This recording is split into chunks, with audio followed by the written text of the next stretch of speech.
How you doing? I'm not, in fact, late this morning at all or anything like it. I'm having a few issues here with this computer, which I use to stream to YouTube. It's the only one I can use at the moment. And it won't stay connected to the internet very often. There's a connectivity issue. It keeps disconnecting from the internet. And so I don't know how long this is going to last before I get disconnected again, which is a pain in the arse, really. I don't know what to do with it. I've been using a few troubleshooting guides and a few apps to try and figure it out. It's never been a problem before connecting to the internet, but it just won't stay connected today. So I hope it does. Anyway, you wouldn't have missed very much this morning because the UK newspapers are filled to the brim with the happenings in the House of Commons last evening and later on last evening in the House of Lords. And not a lot has changed, really, since the radio show yesterday afternoon in terms of how things are progressing. Not very much has changed. We predicted that opponents of the result of the referendum, those who favour staying in the European Union, it was fairly easy to predict that they would have enough votes in the House of Commons to basically prevent Boris Johnson from leaving on October 31st with no deal. We knew that. We knew they would have enough votes to secure a vote that would commit Boris Johnson to going back to Brussels to ask for a further extension even to Article 50, going beyond October 31st, taking us into the end of January next year. That happened as well. None of that is any great surprise. And it was no great surprise that Boris Johnson's own motion to try and get 2/3 of MPs to vote with him to secure an early general election. No surprise that he lost that vote, although that doesn't mean for a second that there won't be a general election. So none of what happened last night comes as any great surprise to you or to me. I've got one eye here on the bottom right hand corner of my screen because I'm worried about getting disconnected. None of that comes as any surprise, and I certainly don't feel vindicated. I saw a lot of stuff on Twitter yesterday. I saw a lot of stuff on Facebook. I'm not on Facebook, but Raj sends me things. A lot of people in various different groups and communities saying that, oh, Richie Allen was right all along, that the establishment wasn't behind the referendum and the establishment or the elites were not behind the Brexit vote. Richie Allen was right. We will never leave the European Union. Yeah, I've been saying it. I was a lone voice for a long time after the referendum result that the UK would never be allowed to leave the European Union in any way, shape or form. At best, those who voted to leave the European Union, the best they could have ever hoped for was what we came to call Brexit in name only, which was some sort of convoluted deal between the UK and Brussels, which would, on the face of it, have been presented to the British people as, well, look, we left and we have a deal with the European Union on trade and on the future relationship. But that would have been Brexit in name only. In fact, it would have been worse. It would have tied the UK to the European Union, its rules, its regulations, its laws, freedom of movement, all that sort of stuff. But the UK would have had absolutely no say whatsoever in Brussels. So the UK is not going to leave the European Union anytime soon. And that's about the size of it, really. There's not a lot more to be said about that. Really, Those of us who've been talking about, investigating, broadcasting about, making films about, writing articles about, writing books about New World Order, One World Government for 10, 15 years, in my case 25, 30 years, in the case of other people 50, 60 years, in the case of people like Jordan Maxwell. We knew that political alignment between nation states, observing a central body, committing to membership of a central body, that's a very serious, very important pillar of that agenda. Tony Gosling on the radio show with me last night, spoke very eloquently about it. He talked about great globalist corporations, and going back to the 1920s, the petrochemical, pharmaceutical, oil and gas mass corporations who supported the Nazi Party, thinking that, well, in the event of a total victory in Europe for Hitler and the Nazi Party, well, we'll just control all the spoils of that great, vast region of countries, and we'll let Hitler and his politicians and his party and his members believe that they're really controlling things, but we'll control things. And that's what centralisation of power has always been about. It's been about giving easy access to those who really control things, allowing them to bypass national governments. Gosling said last night, Tony said last night, 2025, it's easier for corporations and financial institutions to deal with Brussels rather than have to deal with 25, 26, 28, 30 capitals, capital cities, national governments, in order to get their way and to bring about the changes they want to bring about.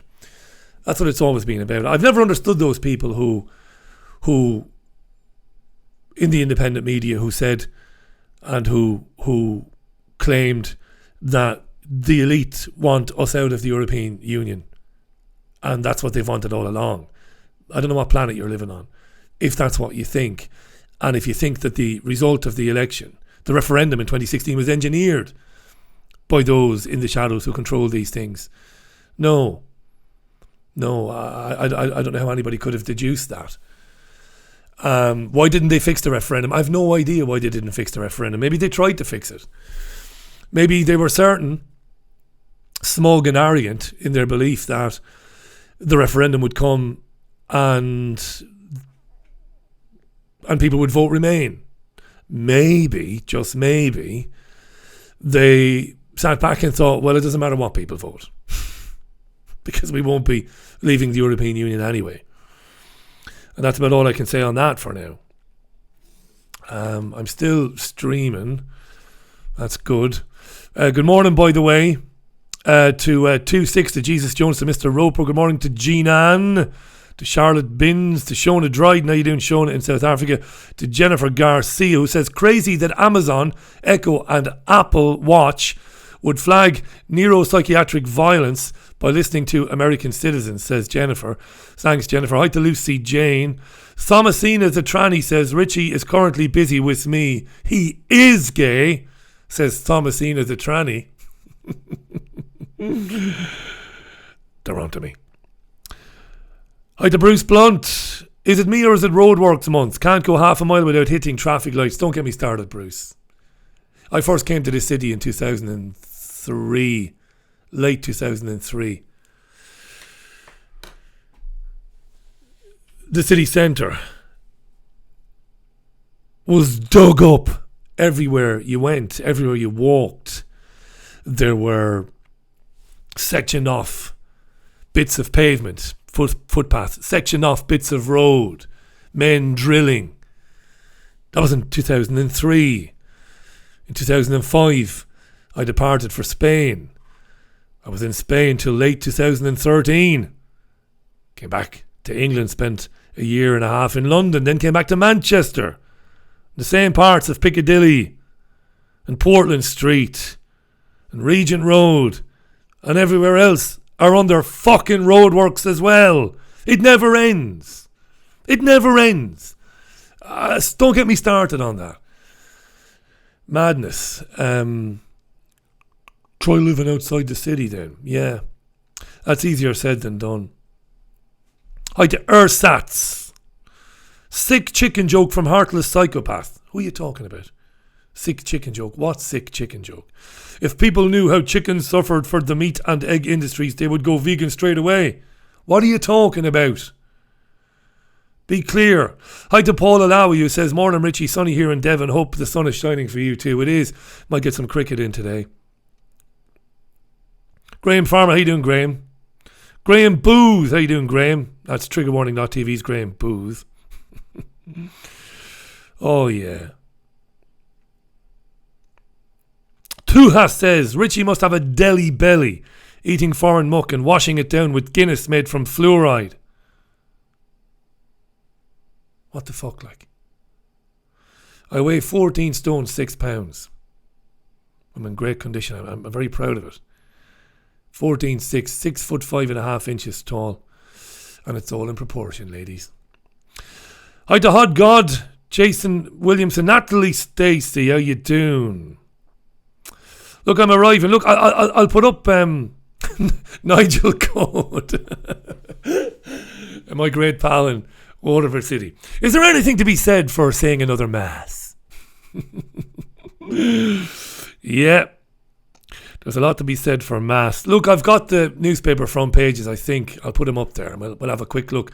And this will be the shortest newspaper review we've ever had because I'm not convinced I'm going to be on line very long. There you are. What have we got? Is this the thing he's pissed off about? Is it this thing? Here. Is that it? This guy Ersatz, who's triggered by chicken jokes. Because if we knew how chickens are treated, we'd all turn vegan.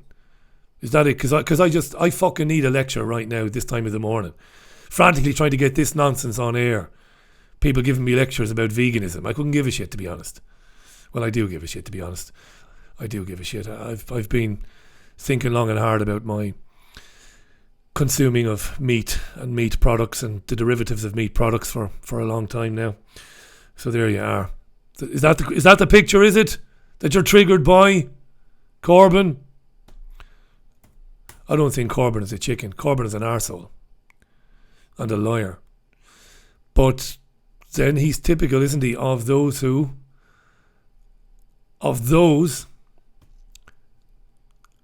his profession, I would have said. Right, I think I've got the front pages somewhere. Again, it's all very frantic this morning because of this connectivity issue. Let's just do a few front pages, will we? Will we? Do you think after everything that went down yesterday, do you think that every single newspaper today will emblazon on its front page a reference to what happened yesterday? Do you think so? Are all the front pages filled? We've got 11 news. I've got 11 newspapers here. 11. Do you think every one of them is covering Brexit on its front page? Let's see. What are the odds? Right. Let's see now. Going by recent front pages. History. Let's say that it is 9-4. I'll give you 9-4. That all the papers have Brexit on front page. 9-4. And I'll give you... No, I won't. I'll give you 7-4. 7-4 that all the papers have Brexit issues on the front page. Or the main story on the front page is Brexit. 7-4, right? Some of the papers not covering Brexit, I'll give you even money. All right. I was never very good at mathematics. The Guardian cornered Johnson suffers triple Commons defeat. Yep, spoke about that. The iPaper, PM cornered after day of defeats in the Commons. Must be an artificial intelligence machine doing the headlines now. Financial Times, Johnson backed into corner as Commons delivers double blow. Wow. AI doing the headlines. 3 for 3 so far. The Times, Johnson blocked as MPs refuse early election call. 4 for 4. You getting excited? The Metro, he just can't win. Brilliant. 5 out of 5. Getting a bit worried now. The Mirror, Britain's worst PM since the last one. Yeah. The Telegraph, looking good. Hypocrite Corbyn rejects election to break deadlock. Hypocrite Corbyn. Jesus, he's worse. He's more than a hypocrite. The Daily Mail, Corbyn chickens out of an election. 8 for 8. We're looking good here. The Sun, will the Sun let us down? Will the Sun prevent the first clean sweep ever? At least in the history of this programme. The Sun, are we 9 for 9? We are. Is this the most dangerous Chicken in Britain. Do I hear clucking? Did somebody bring a chicken in here? Is this the most dangerous chicken in Britain? 9 for 9. I'm getting very excited here. The Express. Boris urges people power to force election. If you took the 7-4 odds, you've got a sweat going now because we've got one paper to go. One paper. We've only got the Star. Is it a clean sweep? Has every newspaper in this country today led with Brexit? The Star? Drum roll, please. Knocker, shocker! My giant boobies nearly killed my baby. I gotta love the Star. Gotta love the Star. They must have editorial meetings every evening at the offices of the Star, and they must just say Brexit is just not happening. Either that or it's just not important. Let's just not cover Brexit. Let's just fucking forget about it. We'll be the newspaper that people buy if they're tired of reading about and hearing about Brexit. My giant boobs nearly killed my baby. Knocker, shocker. Moobs. I have moobs. I had moobs at my lowest ebb in Spain when I was going through troughs of Bacardi. Troughs now. Heroic levels of Bacardi I was going through. At my worst, I was 17 stone 9 or 17 stone 10. Yeah, I know. My friend Nigel will confirm that I was never a great football player. I tried.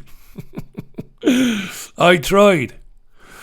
But I was always a good athlete. I was always fast. I was always fit. So for me to balloon to 17-10 for a brief time in Spain, well, that wasn't good. Now I'm 14 stone 6. I'm a stone under where I would be considered overweight by my BMI because I'm 6'5.5" tall. I've got a set of abs that would shame Peter Andre, but I have no libido. So there you go. That's one of the consequences of being fit. You just don't want to have sex. Or you're just not allowed to have sex. So those are the headlines. Look, there's nothing new today to add to that which we already know. We're not leaving the European Union. We can't be allowed to leave the European Union. 17.4 million people knew they were voting to leave and they wanted to leave. They didn't vote for any deal. They voted to leave. But it doesn't matter. And I wonder, I was musing this morning as I was walking the jazz. Change my routine. I walk, come back, do this, chat with you, and then go running. And I was musing as I was walking around the park, listening to Nicky Campbell on Radio 5 Live. I know, it's bleak. It's bleak in the mornings.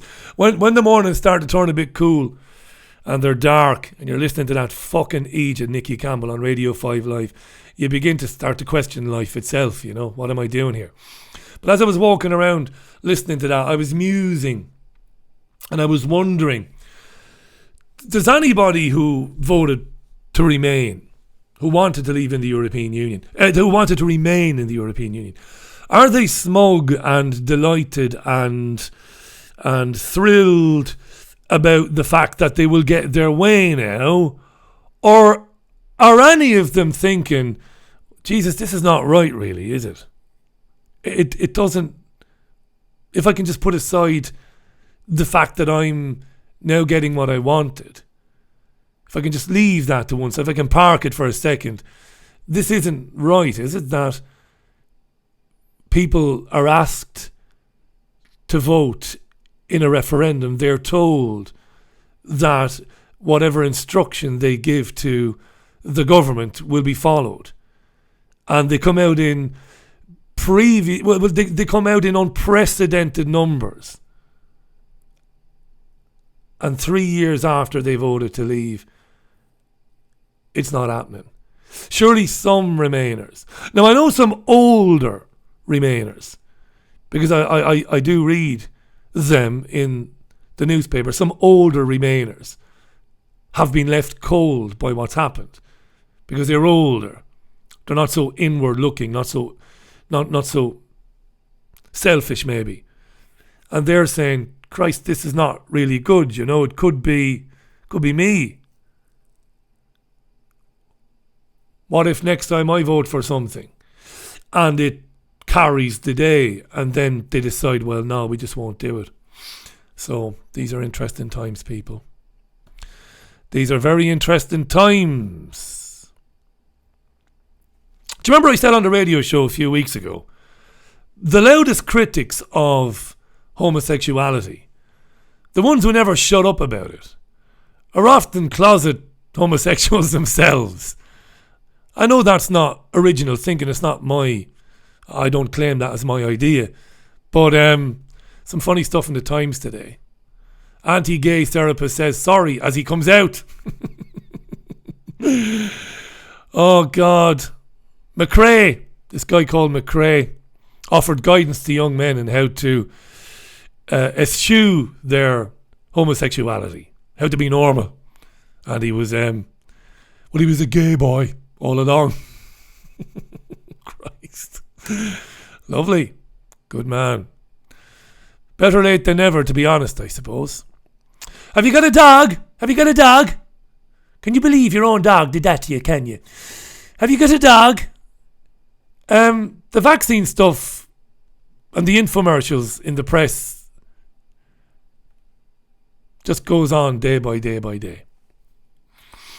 We're putting our pets at risk now if we don't vaccinate them. Jazz was vaccinated as a very young dog before we got her. She was a rescue dog. We couldn't do anything about that. We never gave her any injections. She got no boosters. Then we needed to take her from Spain to the UK, and we had no choice then but for her to get the rabies vax.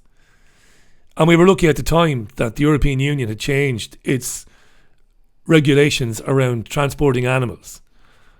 Or at least the UK did. Because a year before we took Jazz from Spain to the UK, she would have needed to spend 6 months in quarantine. That law was changed. The quarantine was waived, and we were very lucky when we decided to come back to the UK.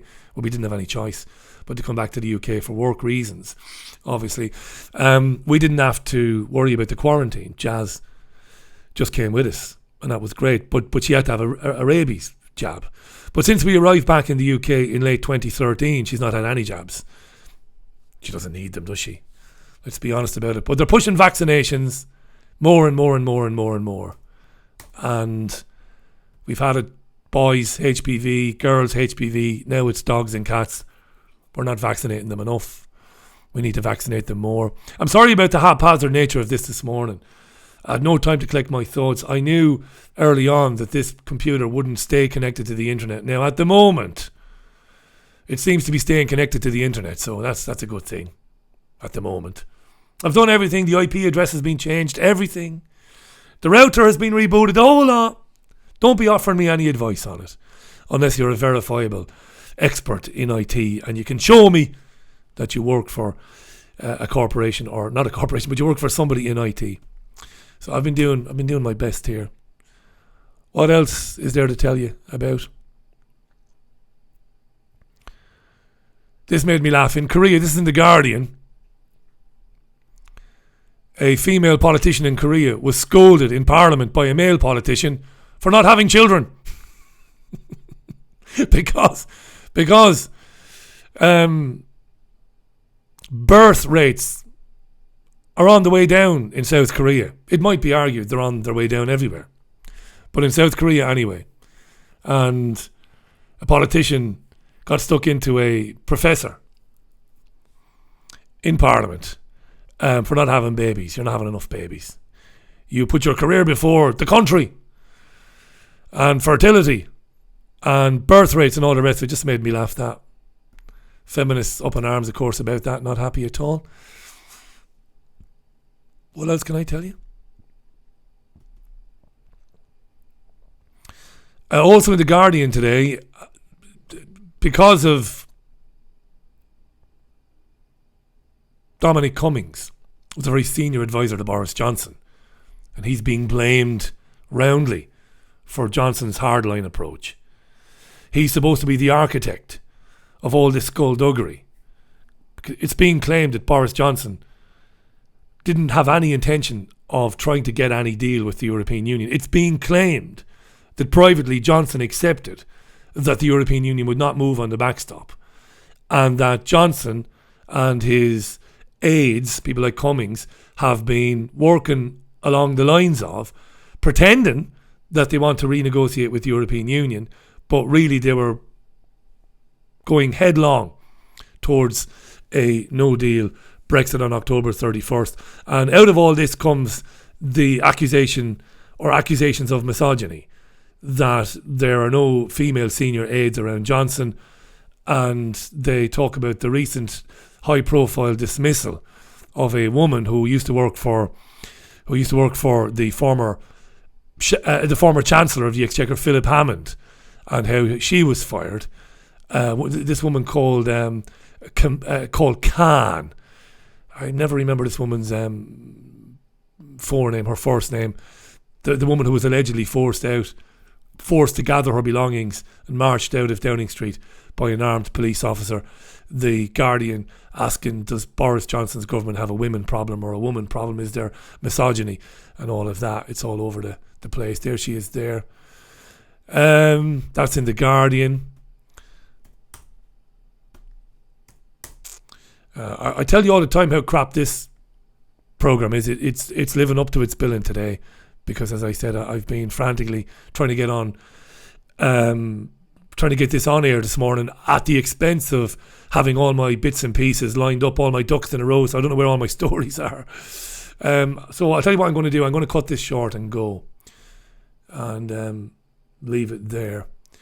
This is Rachel Jolly writing in the Times, and it is interesting. She talks about the high-profile case recently of a Palestinian man who was refused entry to the United States because border force officials in the United States trolled his social media. Trolled. They didn't troll him. They didn't call him names. They trolled, meaning they searched his social media. And Rachel Jolly says this is very sinister. I'm glad that Rachel Jolly finds it sinister. I'm not being sarcastic.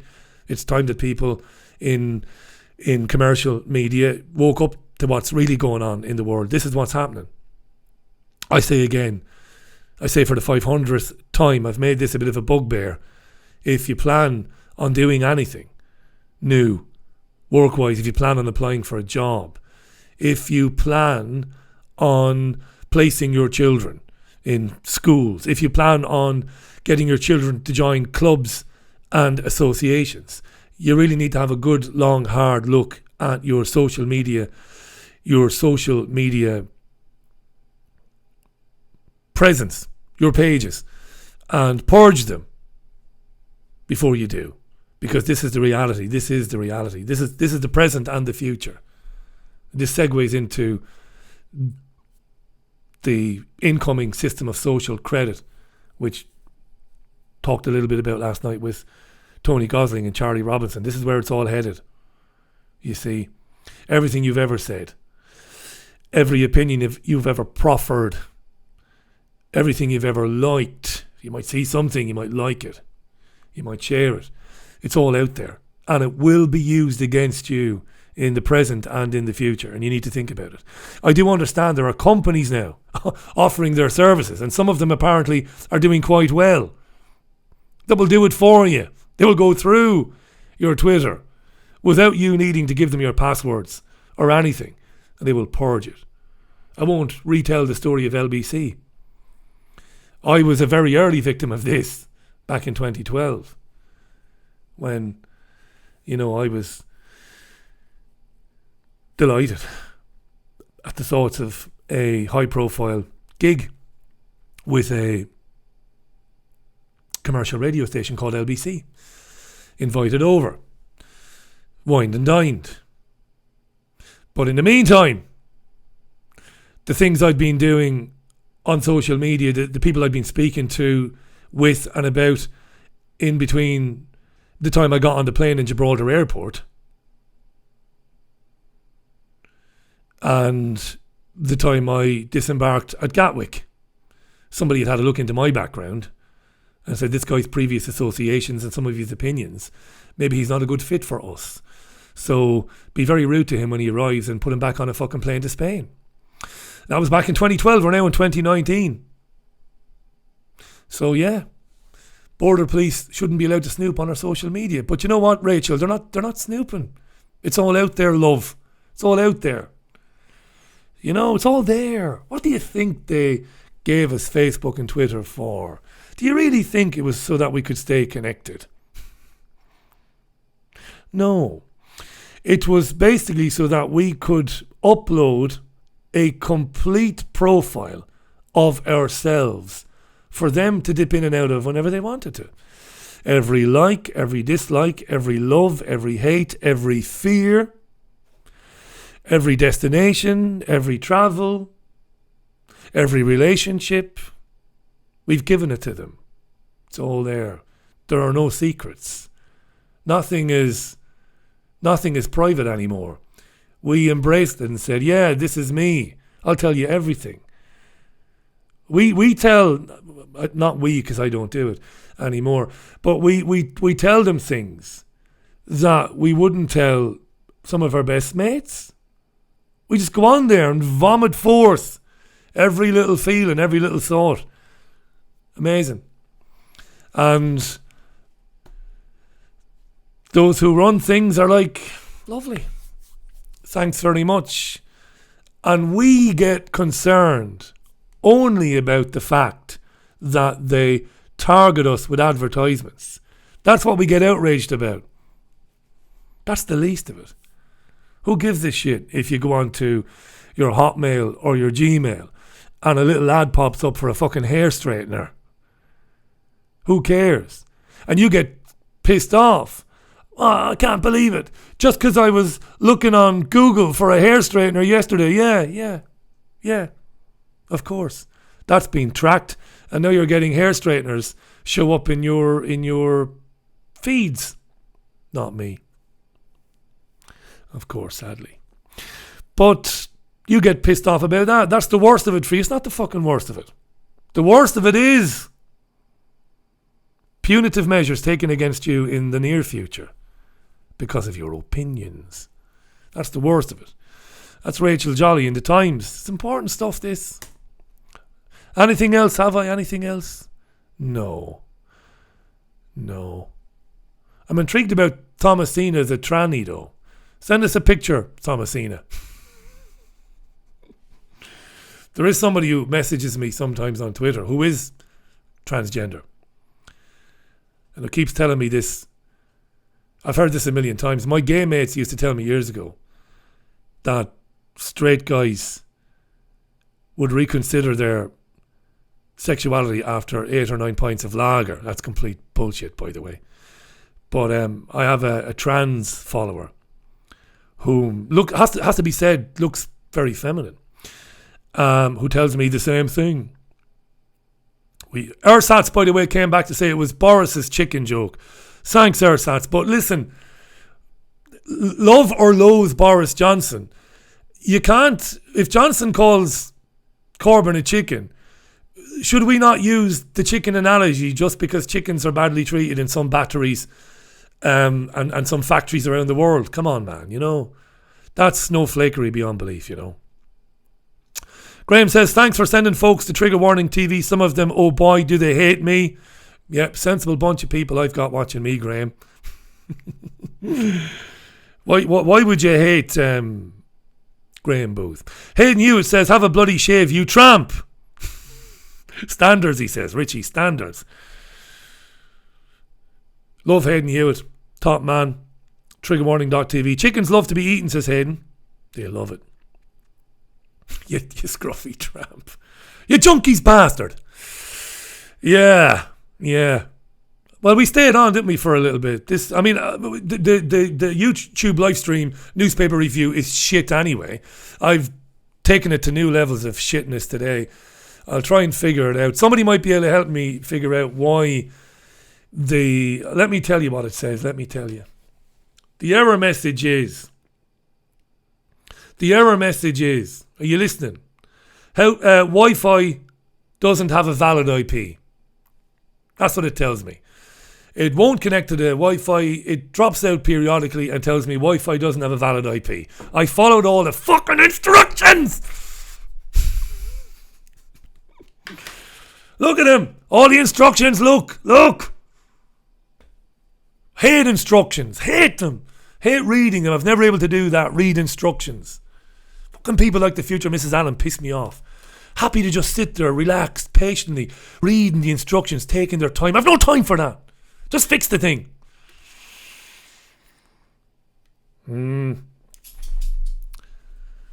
Oh, Jesus. Right. Where were we?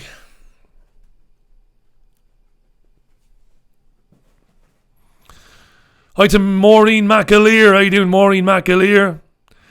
Cocabell says use an LAN cable. Yeah, I need you this morning, Cocabell. I need you like a torn scrotum. That's how much I need you. I love Cocabell. Oh, Jesus Christ. Get a cable. Yeah, I'll run a cable. I need a 30-foot cable. I'm up here. The thing is down there. It's on Wi-Fi at the moment, which is a nightmare for me because of all the problems with Wi-Fi. And by problems, I mean health problems. Yeah, everybody's a genius. Yeah, get a long cable because nobody thought of that, you know. A lot of drilling needs to be done in the near future. Floors need to be dug up for all of that, but that's all in the future. In the meantime, I'm stuck with the Wi-Fi nature of it. Do go to triggerwarning.tv and check out Hayden Hewitt and Graham Booth. They're very funny lads. Very funny, very satirical. They take a very funny, a very caustic, a very pithy look at current affairs. And it's fair to say that you'll get, very different opinions than you might get on my programme. But they're equally as valid and well thought out, whether you like it or not. So check them out. They're funny guys as well. Yeah. David Yates says he's a plasterer. Well, I'm fucking plastered, David. There you are. How about that? Right, so there you go. Sorry about that this morning. And I look gorgeous, to be honest with you. I look like Jason Statham, but just much better looking, to be honest. I'm a very self-analytical man. I'm a man who can criticise himself, but I'm absolutely gorgeous. Let's be honest about it. Stop now. Stop playing games. I'm not playing games anymore. Right. I'll do my best at 5 today, not to bog you down with what's happening in the House of Commons. I'll do my best. We'll do a monologue today that's maybe not so Brexit centric. We'll have a few laughs. We'll go in another direction. And I think my old pal Maria Heller is dropping in on me today for a chat. There's another guest too, but I've not got the diary to hand. I have no idea what's going on today. It's one of those days. I'm off for a run around Salford. You have to run around Salford. Don't you, Tez?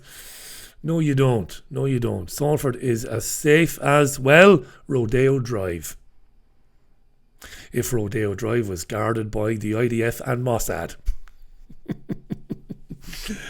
Alrighty. Talking through me arse now, sure. What's new, eh? What's new? Glad we stayed on for this nonsense. I don't even think I'm going to put this on Podomatic. This is garbage. Right, I'll catch up with you later on.